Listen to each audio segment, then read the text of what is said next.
Assalamualaikum warahmatullahi wabarakatuh. Salam dan bahagia Bapak Ibu guru hebat di seluruh Nusantara. Saya Rini Sri Lestari dari SMK Negeri 1 Pleret, calon guru penggerak Angkatan 9 Kabupaten Bantul Daerah Istimewa Yogyakarta. Kali ini saya akan membawakan tugas 2.1 A8 koneksi antar materi modul 2.1 tentang pembelajaran yang berdiferensiasi atau memenuhi kebutuhan belajar murid. Apakah Anda tahu apa sih pembelajaran berdiferensiasi itu? Pembelajaran berdiferensiasi adalah usaha guru dalam menyesuaikan proses pembelajaran di dalam kelas untuk memenuhi kebutuhan belajar individu murid. Jadi, pembelajaran berdiferensiasi adalah pembelajaran yang mendukung semua murid yang ada di dalam kelas kita. Seperti yang telah dipelajari pada modul sebelumnya, Ki Hajar Dewantara telah menyampaikan bahwa maksud dari pendidikan adalah menuntun segala kodrat yang ada pada anak-anak agar mereka dapat mencapai keselamatan dan kebahagiaan setinggi-tingginya sebagai manusia maupun anggota masyarakat. Sebagai pendidik, kita tentu menyadari bahwa setiap manusia atau anak adalah unik dan mereka memiliki kodratnya masing-masing. Tugas kita sebagai guru adalah menyediakan lingkungan belajar yang memungkinkan setiap anak untuk dapat tumbuh dan berkembang secara maksimal sesuai dengan kodratnya masing-masing dan memastikan bahwa dalam prosesnya anak-anak tersebut merasa selamat dan bahagia. Faktanya, murid-murid kita ini memiliki karakteristik yang beragam dengan keunikan, kekuatan, dan kebutuhan belajar yang berbeda. Tentunya perlu direspon dengan tepat. Jika tidak, maka tentu akan terjadi kesenjangan belajar, di mana pencapaian yang ditunjukkan murid tidak sesuai dengan potensi pencapaian yang seharusnya dapat ditunjukkan. Lalu, bagaimana cara untuk dapat melakukan pembelajaran berdiferensiasi di kelas? Agar dapat melakukan pembelajaran berdiferensiasi, yang pertama seorang guru harus memahami tujuan pembelajaran. Selanjutnya mengetahui dan merespon kebutuhan belajar murid. Yang ketiga, menciptakan lingkungan belajar yang mengundang murid untuk belajar. Selanjutnya, melakukan manajemen kelas yang efektif. Dan yang terakhir adalah melakukan penilaian berkelanjutan. Berkaitan dengan kebutuhan belajar murid, guru harus memahami 3 aspek berikut ini.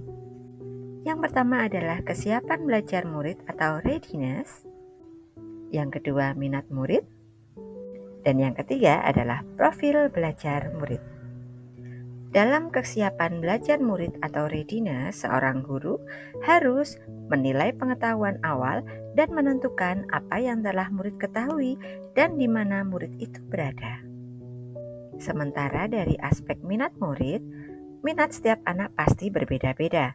Minat adalah salah satu motivator penting bagi murid untuk terlibat aktif dalam proses pembelajaran. Selanjutnya, profil belajar murid dipengaruhi oleh adanya lingkungan, budaya, gaya belajar, dan kecerdasan majemuk. Lalu, bagaimana kebutuhan belajar murid dapat diidentifikasi? Mari kita simak beberapa hal berikut ini. Yang pertama adalah mengamati perilaku murid. Yang kedua, mengidentifikasi pengetahuan alam. Yang ketiga, mereview dan refleksi terhadap praktik pembelajaran. Yang selanjutnya adalah berunding atau berdiskusi dengan guru murid sebelumnya, membaca rapat murid di kelas sebelumnya, dan menggunakan beragam penilaian formatif dan diagnostik. Sementara itu, ada strategi untuk mendiferensiasikan pembelajaran. Yang pertama adalah diferensiasi konten. Yang kedua, diferensiasi proses. Dan yang ketiga adalah diferensiasi produk. Diferensiasi konten berkaitan dengan apa yang kita ajarkan, seperti materi, konsep, atau keterampilan yang perlu dipelajari berdasarkan kurikulum yang ada. Dalam mendiferensiasi konten, bisa dilakukan dengan cara membedakan pengorganisasian atau format penyampaiannya, bukan mengubah atau menurunkan standar kurikulumnya.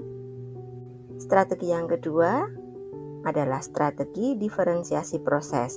Dalam hal ini, kegiatan yang memungkinkan murid berlatih atau memahami dan memaknai konten dengan cara membedakan proses yang harus dijalani oleh murid. Dan yang terakhir adalah diferensiasi produk. Bukti yang menunjukkan apa yang murid telah pahami dengan cara membedakan atau memodifikasi produk sebagai hasil belajar murid, hasil latihan, penerapan, dan pengembangan dari apa yang telah mereka pelajari.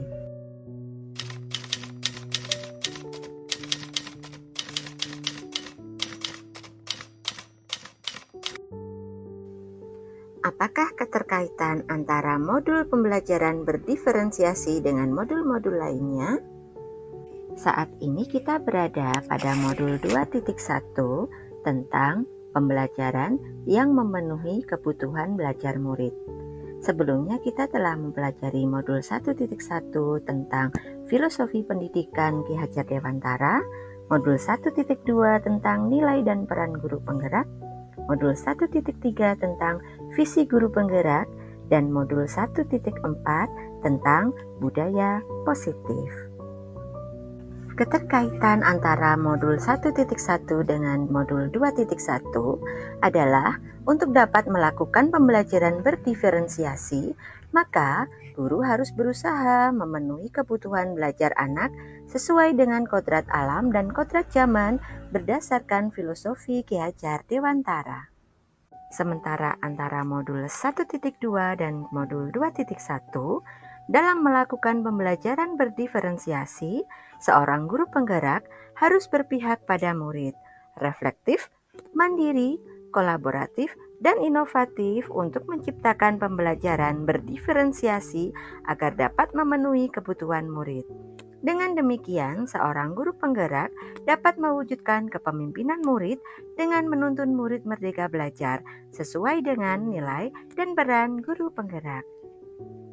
Selanjutnya, keterkaitan antara modul 1.3 dengan modul 2.1 adalah pembelajaran berdiferensiasi dapat menjadi salah satu strategi untuk mewujudkan visi guru penggerak yang berpihak pada murid.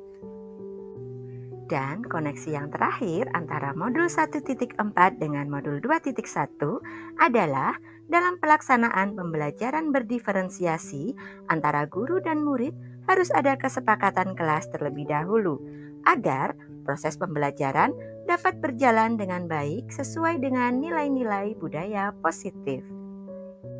Demikian koneksi antar materi modul 2.1. Semoga bermanfaat dan menginspirasi. Terima kasih, salam dan bahagia. Wassalamualaikum warahmatullahi wabarakatuh.